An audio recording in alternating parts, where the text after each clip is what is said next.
Opium. A metaphorical opiate taken in order to cope with loss or disillusionment, often leading to one becoming detached from reality and in denial of their situation.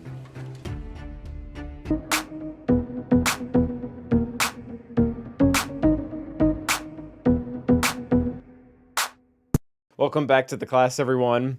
As many of you have probably heard by now, we are not going to be getting a journey guide character or an event for this specific Bad Batch era. And the debut raid itself is probably going to be dragging out a little bit longer than both we and CG anticipated. But at the end of the day, it has to go away at some point, and when it does, what raid will replace it? So yes, this is going to be another video that Calvin makes about the Zillo Beast raid. But I have more information now, and I think that it's fairly important. So before we continue, I do want to actually reference my source of what I referenced in the very beginning of the video there, where I said we will not be getting a journey guide character or an event from this current era. Meathead says this pretty clearly. This was found on the event server where someone asked him directly about what we might be getting from this era. And he also, and this is important for what we're going to be talking about, he mentions very clearly that they did have an event planned, but they had to cut it due to bandwidth issues. And I would really think that whatever they cut might not be entirely scrapped, but might be cut for this era and used later on. So let's talk a little bit more about that. For any of you who've been following my YouTube channel for the last couple months, you will know that several months ago we made a very detailed video about the possible Zillo Beast raid that could be coming sometime this year, and I highlighted the fact that there are a lot of teams out there that could be used for it, including the newer Bad Batch team, which would be kind of the whale or fail type team that you pretty much have to immediately buy to be able to get max rewards in the new raid. It would be something to challenge us beyond the Naboo raid that has already been here for quite some time. The problem with that is we know that these characters are not specifically building up to anything in this era. So where I'm going with this, or where I think CG might be going with this rather, is the fact that we could be getting, after the Bad Batch era, we could be moving into the Delta Squad era. And the reason why I bring that up is if they had already put so much work into a raid and they weren't able to finish it, by the way, I'm assuming it's a raid. We don't even know if it was. It could have been an assault battle. It could have been a TB planet. It could have been Smuggler's Run 3. But I'm assuming that it was raid, and I'm also assuming it was a Zillo Beast raid, neither of which are confirmed. Continuing on. If our next era could be the Delta Squad era, that would both give them the opportunity to bring in characters from an old video game, which we know they love doing. We have about 7 or 8 examples of that in its entirety.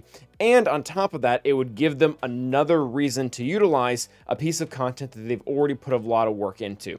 And I think once we start to actually look at the numbers for what characters we're getting now, it creates a really interesting monetization program for CG, which at the end of the day, they're a company, they're here to make money, they're here to get the best gain that they can get. So reviewing a little bit from our previous video about the Zillo Beast raid, I talked about these 5 specific teams. The old Bad Batch squad, which would have fought in the Zillo Beast, I believe in season 1 or 2. Obviously, General Skywalker and the 501st, they fought a Zillo Beast early on in the Clone Wars. Bad Batch for the season 3, obviously, this is supposed to be our new Bad Batch squad. I realize we don't have the 3 new characters, specifically Crosshair, but we will get them here in the next couple of weeks or months.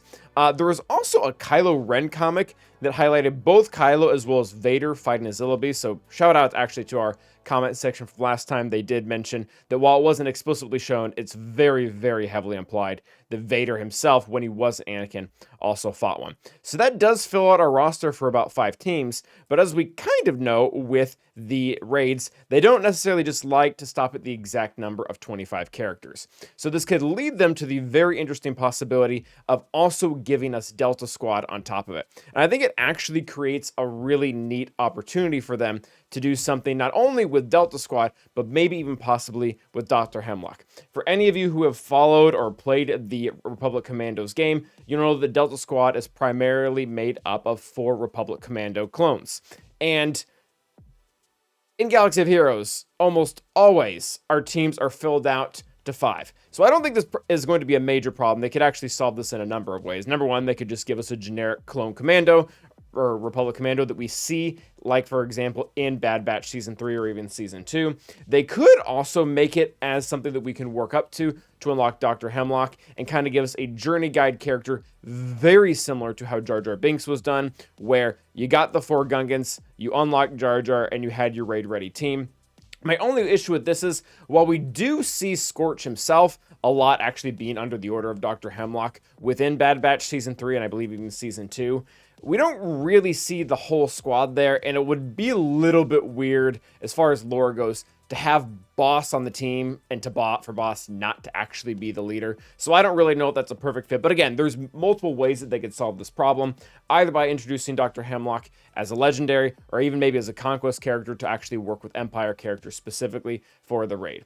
And then the monetization piece that I mentioned earlier, obviously we are going to be looking at having 5 brand new characters in the game that you would have to essentially whale on to be able to take advantage of them from day one for the raid. But another thing that I was looking into with the current 5 characters we know are going to be released and we know when they're going to be released at, even they would be subject to a really good monetization from a developer standpoint when we look at when the new raid would probably be hitting. So you can see here that we have the Bad Batch era lined out to be ending April 7th. That is confirmed. That is not speculation. CG has laid that out pretty clearly. Now, what is speculation is the fact that we'd be getting the Delta Squad era right after it, which would go from April 8th to July 1st. Those dates actually aren't speculation, but what the era actually is about entirely is. With that, what that would do is it would actually leave us with, actually, this is a little bit wrong here. That would leave us with July 2nd, leaving an entirety of 1 year between the 2 raids. Now, this is problematic, but we already kind of have the answer to why this is happening. Like I referenced in the very beginning of the video, Meathead flat out said that they actually planned for the raid to be out in this era, or an event to be out in this era, but at the same time, they weren't able to. So leaving this all the way up until July 2nd, after the, again, made up Delta Squad era could be coming out, this would still leave them a great opportunity to monetize those characters, but it also leaves them a great opportunity to monetize the second Bad Batch squad. Now again, we have the release dates here for each one of the new characters coming out. Again, these final 3 aren't confirmed. Oh, the characters are confirmed. They aren't confirmed in this order.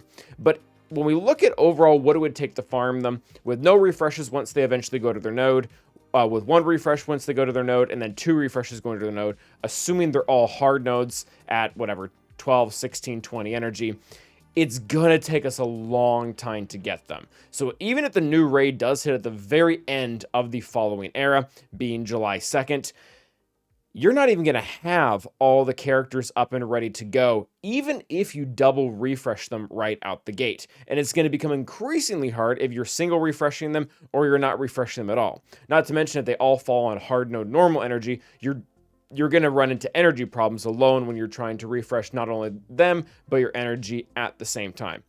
So I don't know. I just think it's really interesting that the Zillo Beast raid doesn't really seem off the table, and the Spectre raid that a lot of us have been considering, or rather the Pretty raid that a lot of us have been considering before, seems to be getting closer and closer to not being possible, because all those characters, by the time July 2nd rolls around, the monetization factor for them is going to be pretty low into the ground, with the fact that they've been farmable for a really long time, and Balin, for example, will have had to probably come back for a 3rd time in total, meaning people who were able to wait around and not necessarily spend money or focus on them as a 1st or 2nd priority are going to be able to participate. Whereas if they were, again, to go with the Zillo Beast raid and they were to focus in on Delta Squad members and the new Bad Batch members, you're pretty much forcing the community to go after the new and shiny thing, which is kind of what CG likes to do all the time. So again, no real confirmation of anything, and we're really kind of actually getting, what's the word?